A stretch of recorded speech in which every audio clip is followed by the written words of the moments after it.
Welcome to Not Milk Never Milk. Subscribe if you're lactose intolerant. You start by using an administrative account. This gives the permissions you need. Once signed in, open Services.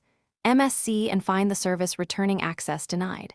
Make note of its startup type and current status because you'll use those values later. Then, open Event Viewer to capture the exact event ID and error message. This helps identify whether it's a permissions, dependency, or policy problem. Make sure to save screenshots or copy text for reference. Next, inspect the service's logon account. If it uses a restricted user, switch temporarily to local system or a managed domain account to test. Once done, check its dependencies. A stop dependent service can cause access denied. Start them or reinstall if corrupted. Make sure file system and registry ACLs grant the service account read/execute and required registry rights on the service keys. Also, apply changes and finally restart the service, and if necessary, reboot the host to apply credential or policy changes.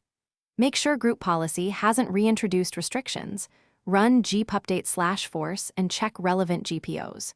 If problems persist, enable auditing for privilege use and failed service starts, then reproduce the error to collect fresh event ID. This gives you actionable logs for escalation. One key troubleshooting tip.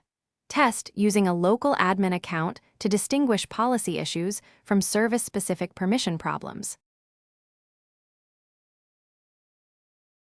Thanks for watching. If this was helpful, leave a like and consider subscribing. See you next time.